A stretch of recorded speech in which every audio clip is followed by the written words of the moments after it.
Okay, the first two functions are reciprocal functions, meaning the parent function is 1 over x. We know this because there's just an x in the bottom, there's not an x in the top. So this function is reflected over the x-axis. It is moved to the right 2. So because it's moved to the right 2, I know my vertical asymptote is going to go like this. Another way I could do that is I can set the denominator equal to 0 and get x equals 2. There's no shift up or down because there's nothing on the outside here, so that means the horizontal asymptote is just on the axes at y equals 0.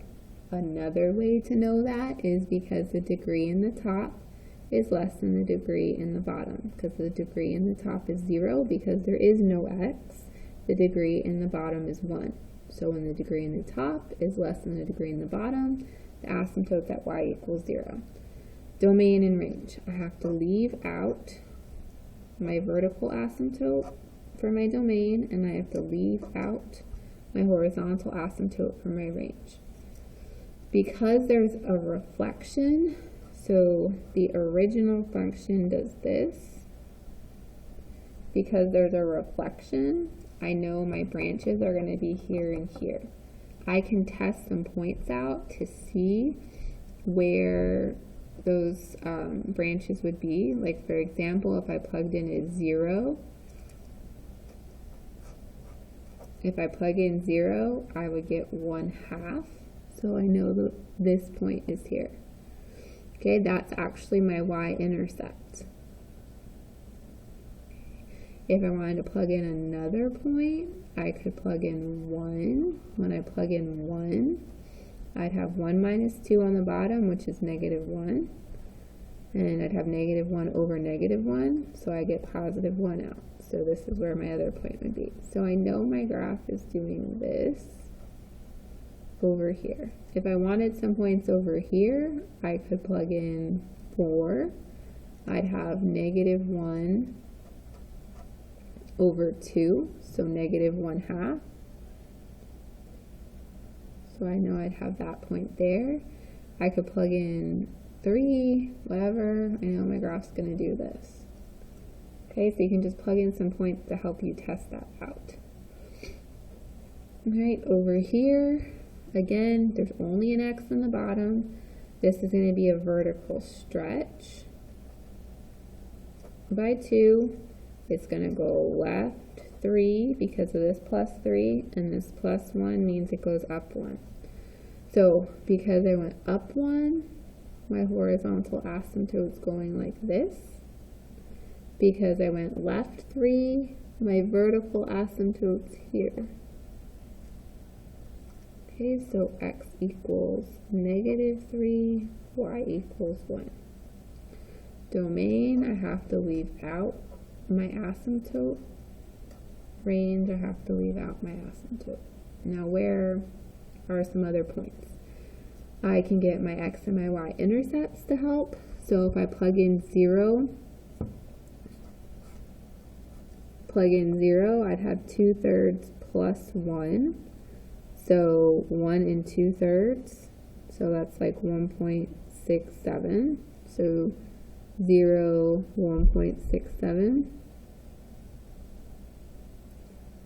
Okay, if I want my x-intercept, I could set the equation equal to 0.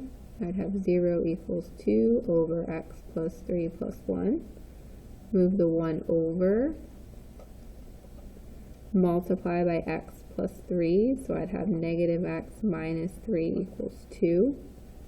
Add the 3, and then divide by -1. So when I'd have -5, 0, 1, 2, 3, 4, 5. So that helps my x and my y-intercepts help me see where my branches go.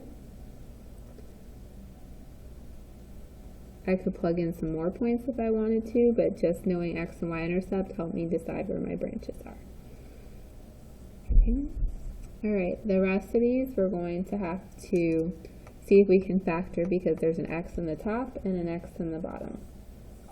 Okay, so for the first one, the top can't be factored. The bottom, I can pull out the GCF. When I take out the GCF, there's still nothing that cancels out, right? So there's not going to be any hole for this one. No hole for that one.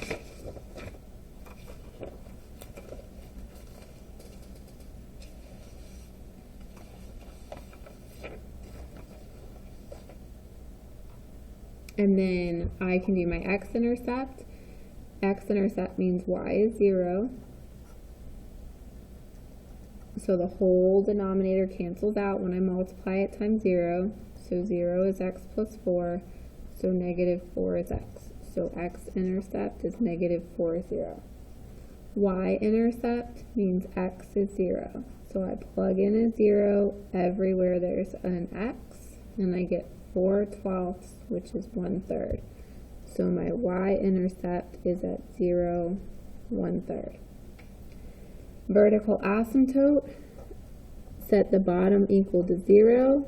I get x is negative 3. Horizontal asymptote, the degree in the top is 1, the degree in the bottom is 1. So my horizontal asymptote is leading coefficient over leading coefficient, so 1/4. Domain, I have to leave out a hole, but there is no hole in my vertical asymptote. Range, I would leave out a hole in my horizontal asymptote. And then I'm going to put these things on my graph. So 1, 2, 3, the vertical asymptote, and then my horizontal asymptote's at 1/4. So it's just super close to the axes there, and then x-intercept is at negative 4. Y-intercept is at 1/3. So I have, my graph's going to go like this and like this.